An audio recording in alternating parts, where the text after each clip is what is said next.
Salut à tous, c'est Professeur Cosmos. Allez, c'est parti. Numéro 1. Univers presque impossible à la vie. Si Dieu a créé l'univers comme une maison pour la vie, pourquoi presque tout cet univers tue-t-il la vie en quelques instants? L'espace ne ressemble pas à un jardin préparé, il ressemble à une immensité froide faite de vide, de radiation, de températures extrêmes et de mondes morts. Hors de la Terre, le corps humain a besoin de métal, d'oxygène, d'énergie et de protection permanente pour simplement continuer à exister. La Lune n'offre que poussière, silence et rayonnement. Mars promet beaucoup dans l'imaginaire, mais reste un désert froid à l'atmosphère trop mince. Vénus est un enfer chimique. À mesure que les télescopes deviennent plus puissants et que les modèles deviennent plus précis, cette impression devient plus difficile à ignorer. Le cosmos ne se présente pas comme une scène préparée pour des êtres fragiles, mais comme une structure immense, ancienne et presque totalement incompatible avec nos besoins. C'est là que l'idée d'un Dieu bon entre en tension avec l'image scientifique du cosmos. Si la vie était le centre du plan, pourquoi occupe-t-elle une zone aussi fragile et minuscule de la réalité? Pourquoi presque tout ce qui existe est-il indifférent ou mortel pour les organismes vivants? Ce qui trouble, c'est que cette question ne vient pas d'une provocation simple contre la religion. Elle vient du choc entre l'idée d'un dessein bienveillant et l'architecture réelle du monde. Plus les détails apparaissent, plus l'écart devient visible entre ce que l'être humain espère trouver dans la création et ce que la physique montre réellement. La conclusion n'a pas besoin de crier contre Dieu. Elle est plus froide. Peut-être que l'univers n'est pas contre la vie. Peut-être qu'il n'a simplement jamais été fait pour elle. Pour une pensée ordinaire, ce serait seulement un débat philosophique. Mais pour un récit sombre sur le cosmos, c'est une menace intime. Peut-être que le vrai vertige n'est pas de demander si Dieu existe, mais de voir à quel point l'univers semble continuer sans jamais répondre. C'est ce qui donne sa force au bloc. Il ne doit pas imposer une conclusion absolue. Il doit laisser le spectateur face à une question que la science ne transforme pas en sermon, mais qu'elle rend impossible à oublier. Cette tension doit rester jusqu'à la fin. Le cosmos n'est pas utilisé comme une simple attaque contre la foi, mais comme un paysage froid qui oblige la question à rester ouverte. Plus le fait scientifique se rapproche de l'idée de Dieu, plus le doute devient presque physique. Numéro 2. Fin du cosmos sans sens éternel. S'il existe un plan éternel derrière la création, pourquoi l'avenir physique de l'univers ressemble-t-il à un effacement? La cosmologie moderne décrit un destin possible, la mort thermique. Les étoiles finiront par brûler leur carburant. De nouvelles étoiles cesseront de naître. Les galaxies s'éloigneront. L'énergie se répartira de plus en plus uniformément. Il restera de moins en moins de différences, de mouvements utiles, de chaleur exploitable et de structures capables d'abriter la vie. Ce n'est pas une fin spectaculaire, c'est un silence presque sans retour. À mesure que les télescopes deviennent plus puissants et que les modèles deviennent plus précis, cette impression devient plus difficile à ignorer. Le cosmos ne se présente pas comme une scène préparée pour des êtres fragiles, mais comme une structure immense, ancienne et presque totalement incompatible avec nos besoins. Cette idée blesse la notion d'un dessein divin conduisant l'histoire vers une conclusion lumineuse. Si le cosmos possède un sens supérieur, pourquoi son avenir ressemble-t-il à une nuit où plus aucune conscience ne pourra se souvenir de quoi que ce soit? Ce qui trouble, c'est que cette question ne vient pas d'une provocation simple contre la religion. Elle vient du choc entre l'idée d'un dessein bienveillant et l'architecture réelle du monde. Plus les détails apparaissent, plus l'écart devient visible entre ce que l'être humain espère trouver dans la création et ce que la physique montre réellement. La terreur vient de la froideur du processus. L'univers ne semble pas se diriger vers une révélation finale, mais vers une lente dissolution. Pour une pensée ordinaire, ce serait seulement un débat philosophique, mais pour un récit sombre sur le cosmos, c'est une menace intime. Peut-être que le vrai vertige n'est pas de demander si Dieu existe, mais de voir à quel point l'univers semble continuer sans jamais répondre. C'est ce qui donne sa force au bloc. Il ne doit pas imposer une conclusion absolue. Il doit laisser le spectateur face à une question que la science ne transforme pas en sermon, mais qu'elle rend impossible à oublier. Cette tension doit rester jusqu'à la fin. Le cosmos n'est pas utilisé comme une simple attaque contre la foi, mais comme un paysage froid qui oblige la question à rester ouverte. Plus le fait scientifique se rapproche de l'idée de Dieu, plus le doute devient presque physique. Numéro 3. Conscience attachée aux neurones. Si l'âme est séparée du corps, Pourquoi une lésion du cerveau peut-elle changer une personne jusqu'au fond d'elle-même? Les neurosciences montrent quelque chose de profondément dérangeant. La mémoire, l'humeur, la personnalité, la peur, la foi et le sentiment d'identité dépendent de circuits physiques. Une maladie peut effacer les souvenirs. Un traumatisme peut modifier le caractère. Une substance chimique peut changer les émotions et la perception du réel. Ce que nous appelons le moi semble lié à des neurones, des signaux électriques et des molécules. À mesure que les télescopes deviennent plus puissants et que les modèles deviennent plus précis, cette impression devient plus difficile à ignorer. Le cosmos ne se présente pas comme une scène préparée pour des êtres fragiles, mais comme une structure immense, ancienne et presque totalement incompatible avec nos besoins. Cela ne prouve pas à lui seul que l'âme n'existe pas, mais cela fragilise l'image simple d'une essence totalement indépendante de la matière. S'il existe un esprit immortel derrière le corps, pourquoi se plie-t-il si facilement aux dommages biologiques? Ce qui trouble, c'est que cette question ne vient pas d'une provocation simple contre la religion. Elle vient du choc entre l'idée d'un dessein bienveillant et l'architecture réelle du monde. Plus les détails apparaissent, plus l'écart devient visible entre ce que l'être humain espère trouver dans la création et ce que la physique montre réellement. La partie la plus sombre est peut-être là. L'expérience la plus sacrée de l'être humain pourrait être le résultat d'une matière qui, pendant un court instant, apprend à avoir peur de disparaître. Pour une pensée ordinaire, ce serait seulement un débat philosophique. Mais pour un récit sombre sur le cosmos, c'est une menace intime. Peut-être que le vrai vertige n'est pas de demander si Dieu existe, mais de voir à quel point l'univers semble continuer sans jamais répondre. C'est ce qui donne sa force au bloc. Il ne doit pas imposer une conclusion absolue. Il doit laisser le spectateur face à une question que la science ne transforme pas, en sermon, mais qu'elle rend impossible à oublier. Cette tension doit rester jusqu'à la fin. Le cosmos n'est pas utilisé comme une simple attaque contre la foi, mais comme un paysage froid qui oblige la question à rester ouverte. Plus le fait scientifique se rapproche de l'idée de Dieu, plus le doute devient presque physique. Numéro 4. Vie née d'une chimie sans plan. Et si la vie n'avait pas commencé par un miracle, mais par une suite aveugle de réactions chimiques, la Terre primitive n'était pas un paradis. C'était un monde violent, traversé par les volcans, les impacts, les océans instables et des molécules réagissant pendant des millions d'années. À un moment, certaines structures ont pu se copier mieux que d'autres. Les erreurs sont devenues variations, la variation est devenue sélection. Et la chimie, lentement, a commencé à se comporter comme de la biologie. À mesure que les télescopes deviennent plus puissants et que les modèles deviennent plus précis, cette impression devient plus difficile à ignorer. Le cosmos ne se présente pas comme une scène préparée pour des êtres fragiles, mais comme une structure immense, ancienne et presque totalement incompatible avec nos besoins. Cette possibilité frappe l'idée d'une intervention divine directe. Si la vie peut émerger par des processus naturels, le rôle d'un créateur devient moins nécessaire dans l'explication scientifique. La complexité cesse de ressembler à un cadeau déjà préparé et commence à ressembler au résultat d'essais, d'échecs, de morts et de répétitions.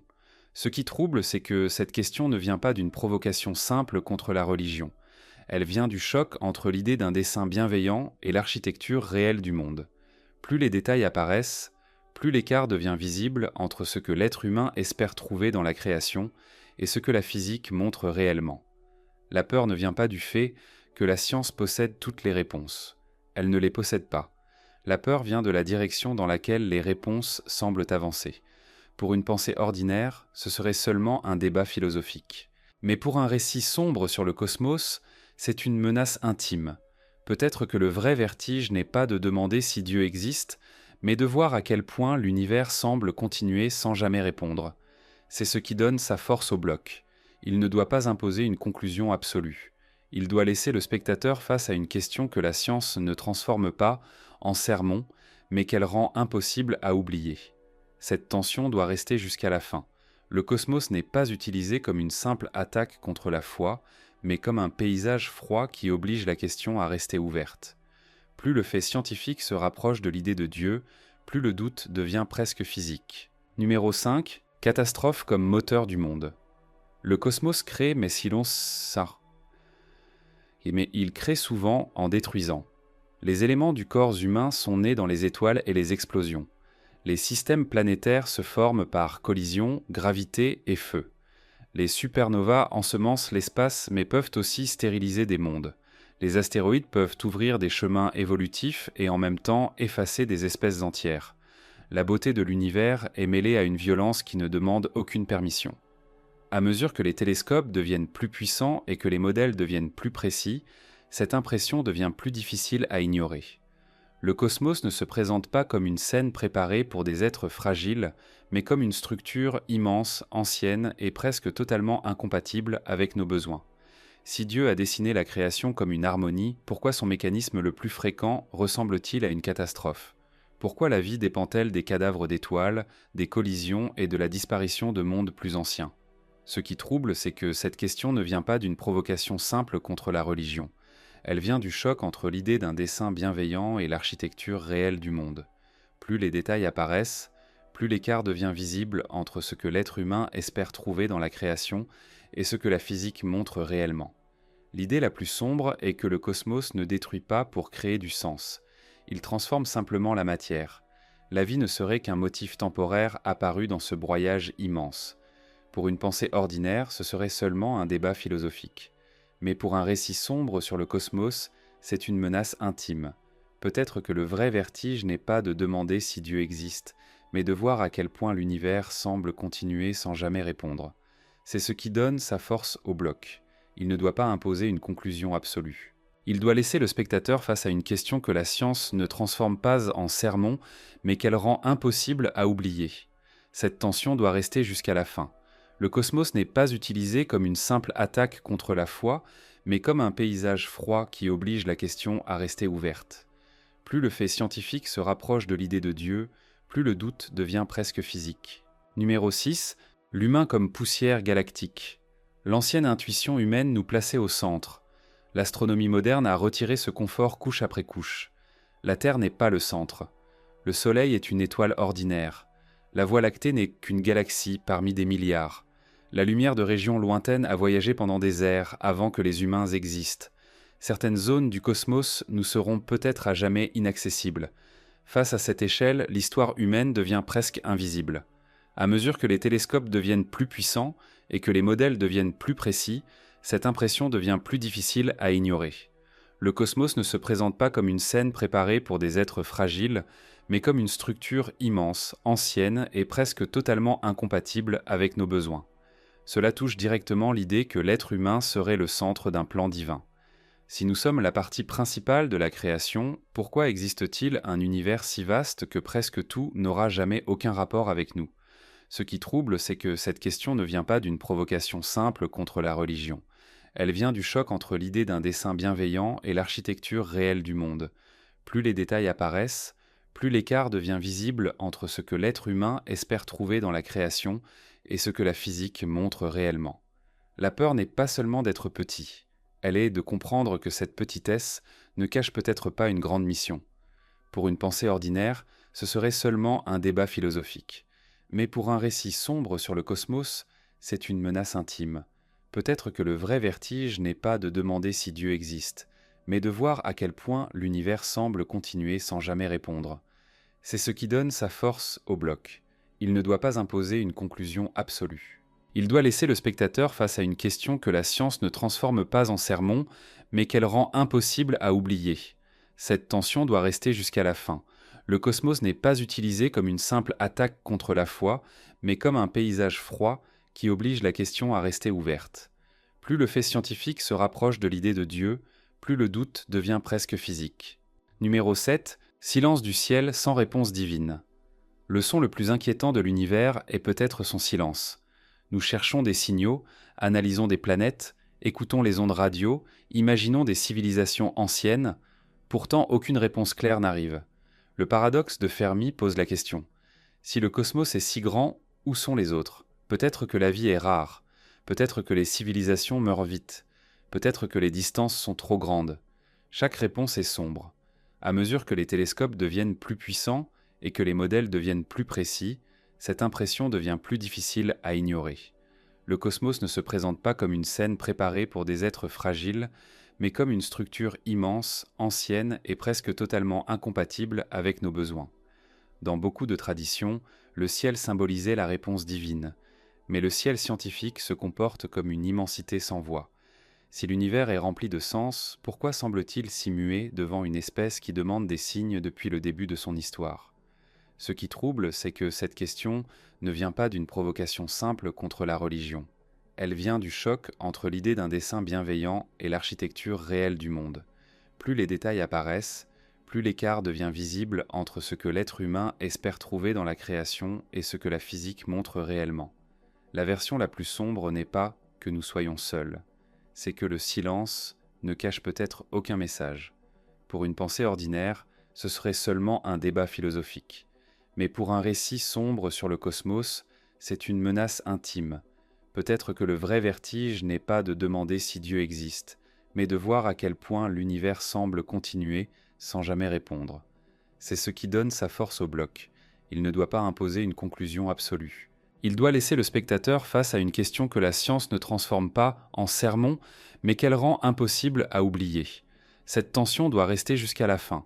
Le cosmos n'est pas utilisé comme une simple attaque contre la foi, mais comme un paysage froid qui oblige la question à rester ouverte. Plus le fait scientifique se rapproche de l'idée de Dieu, plus le doute devient presque physique. Numéro 8, trous noirs et mort de l'ordre.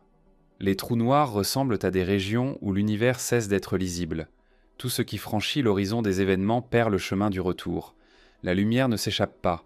Le temps se déforme. La matière tombe dans des états extrêmes. Au centre de la description classique apparaît une singularité, un point où nos théories se brisent. La science tente de résoudre cela avec l'information, le rayonnement de Hawking et la gravité quantique, mais l'objet reste une blessure dans notre compréhension. À mesure que les télescopes deviennent plus puissants et que les modèles deviennent plus précis, cette impression devient plus difficile à ignorer. Le cosmos ne se présente pas comme une scène préparée pour des êtres fragiles, mais comme une structure immense, ancienne et presque totalement incompatible avec nos besoins. Si Dieu a créé un cosmos ordonné et intelligible, pourquoi existe-t-il des lieux où l'ordre, le temps et l'information entrent en crise? Pourquoi la réalité contient-elle des zones qui semblent humilier la raison humaine? Ce qui trouble, c'est que cette question ne vient pas d'une provocation simple contre la religion. Elle vient du choc entre l'idée d'un dessein bienveillant et l'architecture réelle du monde. Plus les détails apparaissent, plus l'écart devient visible entre ce que l'être humain espère trouver dans la création et ce que la physique montre réellement. Le trou noir ne nie pas Dieu à lui seul, mais il montre une chose brutale. L'univers n'a pas été construit pour être confortable à notre pensée. Pour une pensée ordinaire, ce serait seulement un débat philosophique. Mais pour un récit sombre sur le cosmos, c'est une menace intime.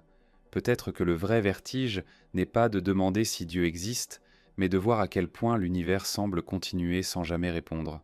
C'est ce qui donne sa force au bloc. Il ne doit pas imposer une conclusion absolue.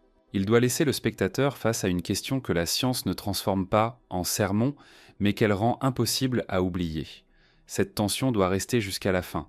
Le cosmos n'est pas utilisé comme une simple attaque contre la foi, mais comme un paysage froid qui oblige la question à rester ouverte. Plus le fait scientifique se rapproche de l'idée de Dieu, plus le doute devient presque physique. Numéro 9, matière noire comme base étrangère. Ce que nous voyons dans le ciel n'est peut-être que la partie éclairée d'une réalité beaucoup plus inconnue. Les étoiles, les planètes, les gaz et les corps humains sont faits de matière ordinaire. Mais la cosmologie indique qu'une grande partie de la masse du cosmos est liée à la matière noire, quelque chose qui ne brille pas et se révèle surtout par sa gravité. L'énergie noire est encore plus étrange, associée à l'expansion accélérée de l'univers. Nous avons des noms, mais pas une compréhension complète. À mesure que les télescopes deviennent plus puissants et que les modèles deviennent plus précis, cette impression devient plus difficile à ignorer. Le cosmos ne se présente pas comme une scène préparée pour des êtres fragiles, mais comme une structure immense, ancienne et presque totalement incompatible avec nos besoins. Cela crée une tension avec l'idée d'un monde fait pour être compris par l'être humain. Si la création est claire, pourquoi sa plus grande part reste-t-elle invisible? Pourquoi vivons-nous dans une réalité dont la base échappe presque entièrement à nos sens? Ce qui trouble, c'est que cette question ne vient pas d'une provocation simple contre la religion. Elle vient du choc entre l'idée d'un dessein bienveillant et l'architecture réelle du monde. Plus les détails apparaissent, plus l'écart devient visible entre ce que l'être humain espère trouver dans la création et ce que la physique montre réellement. La peur n'est pas seulement l'ignorance, C'est l'idée que le monde visible soit une fine couche posée sur quelque chose qui n'a jamais été pensé pour entrer dans l'esprit humain. Pour une pensée ordinaire, ce serait seulement un débat philosophique. Mais pour un récit sombre sur le cosmos, c'est une menace intime.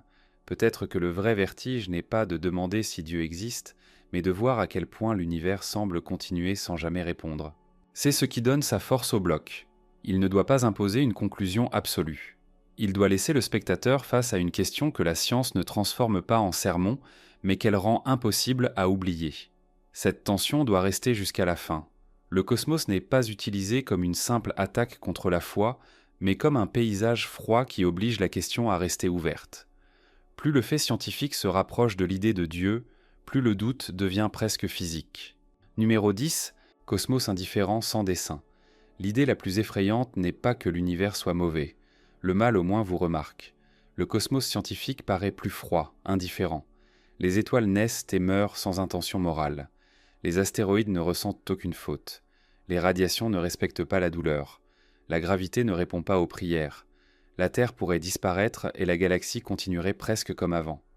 Nos espoirs, nos guerres, nos amours et nos peurs laissent peu de traces à l'échelle cosmique. À mesure que les télescopes deviennent plus puissants et que les modèles deviennent plus précis, cette impression devient plus difficile à ignorer. Le cosmos ne se présente pas comme une scène préparée pour des êtres fragiles, mais comme une structure immense, ancienne et presque totalement incompatible avec nos besoins. C'est ici que l'idée de Dieu comme plan personnel reçoit son coup le plus profond. Si l'être humain est spirituellement central, pourquoi le cosmos se comporte-t-il comme s'il ne savait même pas que nous existons ? Ce qui trouble, c'est que cette question ne vient pas d'une provocation simple contre la religion. Elle vient du choc entre l'idée d'un dessein bienveillant et l'architecture réelle du monde. Plus les détails apparaissent, plus l'écart devient visible entre ce que l'être humain espère trouver dans la création et ce que la physique montre réellement. La conclusion est lourde. Peut-être que le sens n'est pas écrit dans l'univers. Peut-être que les humains le créent pour survivre à la beauté terrifiante d'un cosmos immense et indifférent. Pour une pensée ordinaire, ce serait seulement un débat philosophique. Mais pour un récit sombre sur le cosmos, c'est une menace intime. Peut-être que le vrai vertige n'est pas de demander si Dieu existe, mais de voir à quel point l'univers semble continuer sans jamais répondre. C'est ce qui donne sa force au bloc. Il ne doit pas imposer une conclusion absolue. Il doit laisser le spectateur face à une question que la science ne transforme pas en sermon, mais qu'elle rend impossible à oublier. Cette tension doit rester jusqu'à la fin. Le cosmos n'est pas utilisé comme une simple attaque contre la foi, mais comme un paysage froid qui oblige la question à rester ouverte. Plus le fait scientifique se rapproche de l'idée de Dieu, plus le doute devient presque physique. Merci à tous d'avoir regardé cette vidéo. Si vous l'avez aimée, n'hésitez pas à la liker et à vous abonner. Nous avons encore plein de contenus intéressants à vous proposer.